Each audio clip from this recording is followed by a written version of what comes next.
At the age of 72, my life took an unexpected turn. I was a widowed woman, living alone in a quiet home, with too much time on my hands.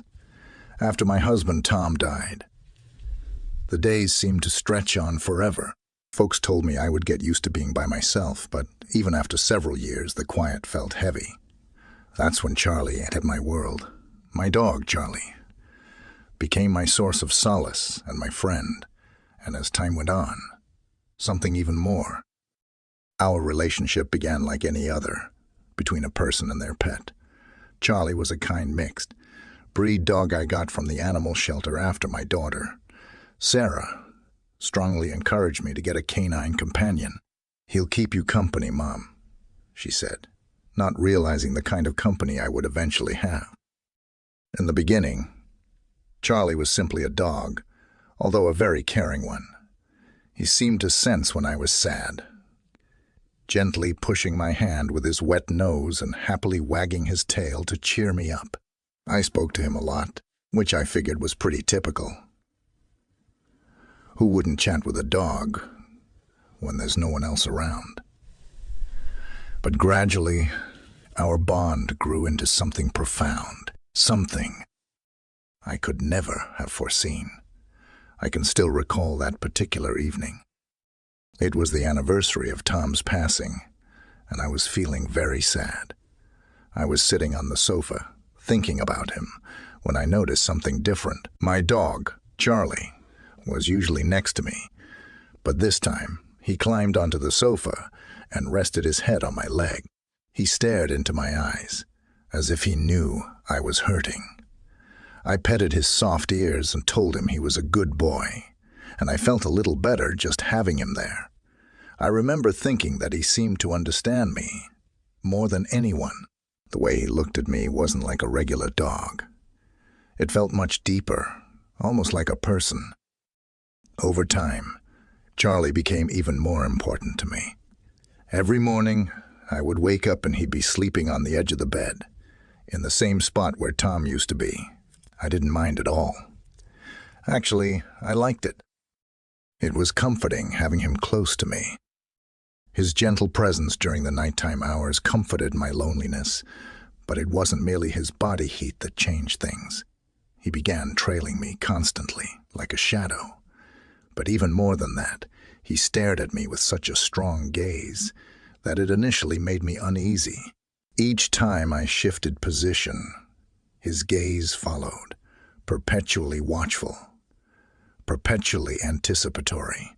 Soon, I started to sense an unusual bond developing between us, a link I couldn't fully understand. One particular night, however, is more vivid in my memory than the rest. It was late, and the house was silent. I had completed my tea and was going to my room to sleep when Charlie walked into the bedroom after me, as he frequently did. However, this time, rather than lying down at the bottom of the bed, he positioned himself beside me on the mattress. His big dark eyes looked deeply into mine. I experienced a peculiar sensation in my chest. I giggled nervously, asking Charlie what he was up to, because I suddenly felt uneasy. But Charlie didn't budge. He just stared, and the way he looked at me, with a kind of yearning in his eyes, stopped me in my tracks. My heart beat faster, but I couldn't look away.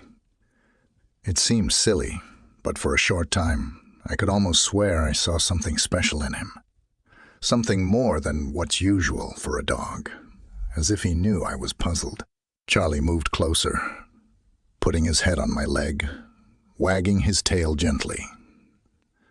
But there was a strange, powerful feeling in that moment that I couldn't explain. My hand shook a little as I reached down to stroke him, and that's when I sensed it. A comforting warmth, a bond, something I hadn't experienced for a long time. Not since that night with Tom, and then things became even stranger. The unfamiliar man, Charlie, grew increasingly fond of me, constantly seeking my proximity. I couldn't go anywhere without him observing and lingering nearby. He began to sit nearer to me during our evenings on the sofa, his physique pressed against mine with an unusual closeness. While it was soothing, there was also an uneasy feeling I couldn't acknowledge. I recall awakening one night with moonlight creating shadows in the room. I shifted in bed, and there he was, Charlie resting beside me. His face so near, I sensed his exhalation. I should have been alarmed, but instead, a feeling of comfort enveloped me. I extended my hand, stroking his fur, and he snuggled closer in response. It was at that point, drowsy and exposed, that I understood my connection with him had evolved into something profound, something I struggled to articulate. I attempted to dismiss the notion, convincing myself it was simply isolation misleading me. I was an old woman who had lost the love of her. My life felt so messed up that finding solace, even in a canine companion, seemed improper. Yet my affections for Charlie only intensified. He appeared to understand my feelings, constantly trailing behind me, his gaze perpetually fixed on me. It was as if an invisible power, exceeding ordinary friendship, linked us. This peculiar connection was undeniable. I required his presence more than I was willing to acknowledge. Then, one particular night, transformed everything.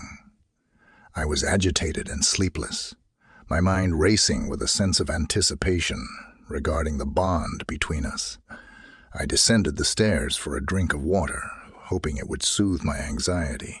Upon returning to my room, something extraordinary happened. The original text ends abruptly here, so the paraphrase also ends here. Charlie was already there, lying on my side of the bed. He didn't move when I approached and didn't even blink. He just stared at me, waiting like he had been expecting me. I climbed into bed, hesitantly at first, but once I was under the covers, Charlie moved closer, his body pressing up against mine, in a way that felt so intimate. My breath caught in my throat, but I didn't push him away. Instead, I let him stay there, his warmth seeping into me, filling the cold spaces in my heart that had been empty for so long. I should have been ashamed, but I wasn't in that moment.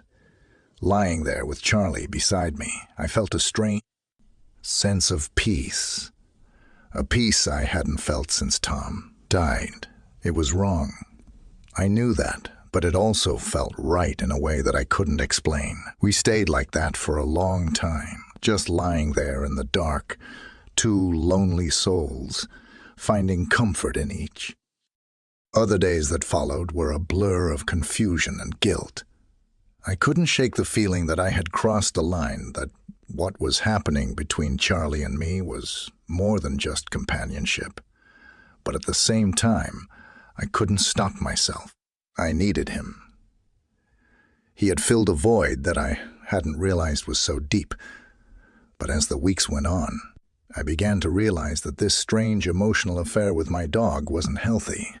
I had let my loneliness spiral out of control, and now I was tangled in something I couldn't fully understand. I knew it had to stop. I had to face the truth. I was seeking something from Charlie that I should have been seeking from people, from my family, and from my friends. It wasn't easy to admit, but the truth was staring me in the face. I had to let go of this unhealthy attachment before it convinced me completely. Charlie was a dog, a wonderful, loyal companion, but he wasn't the answer to my loneliness. He couldn't feel the space that Tom had left behind so slowly. I started to pull back. I began spending more time with Sarah and the grandkids, reconnecting with old friends and finding ways to fill my life with the things I had once enjoyed. Charlie was still there, of course, always by my side, but I made sure to set boundaries. I had to remind myself that he was just a dog. My dog, but not my partner. Looking back, I realized how easy it is to let loneliness drive you to strange, unexpected places. I had let my grief cloud my judgment, and in doing so, I had formed an attachment that wasn't healthy. But in the end, I found my way back. I learned to lean on the people who loved me, and most importantly, I learned that no matter how much I loved Charlie, he could never replace the connections I needed with others. And so, here I am now sitting in my quiet home with Charlie lying at my feet, just as he always does. I wish I could say that everything returned to normal after I made that decision to pull back to set boundaries with Charlie.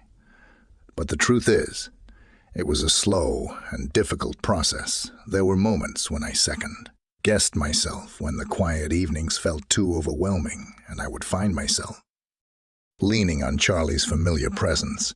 Old habits die hard, as they say, but every day I reminded myself that this wasn't healthy and that it wasn't fair to me or to Charlie. He was a dog, a creature who gave unconditional love, but he wasn't a replacement for the human connection I desperately needed. I found myself seeking out more interactions with people. My daughter Sarah was the first to notice the change. "Mom, you've been coming over more often lately," she remarked one afternoon when I had stopped by for tea. Her voice had a warmth that I hadn't heard in a long time, and I realized that my pulling away from people had made them feel the distance too. "I just don't want to be alone," as much I admitted, not quite ready to tell her the full extent of my strange relationship with Charlie. How could I even be embarrassed by it? Sarah had always been practical, the type of person who would never understand how deep my loneliness had gone. "Well, we're always here for you, Mom, you know," that she said, smiling. Her words offered comfort, but there was also a pang of regret in my chest. Why hadn't I turned to her sooner?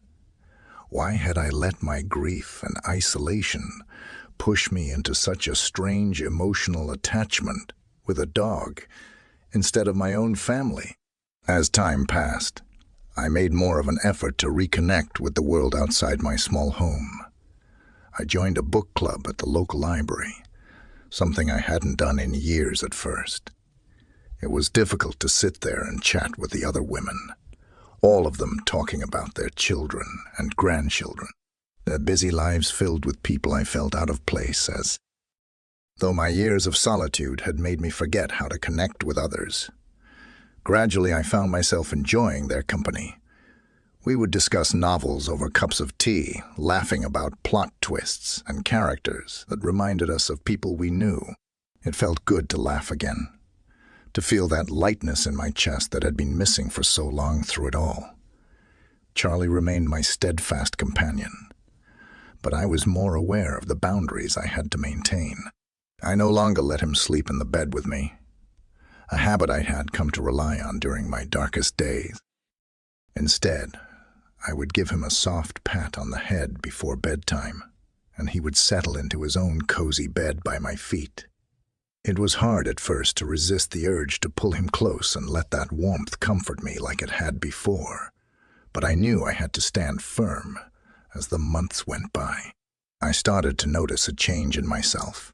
I was no longer as consumed by the overwhelming loneliness that had driven me to seek solace in Charlie. My heart still aches for Tom, and I suspected it always would, but I was beginning to accept that grief and loneliness were part of life.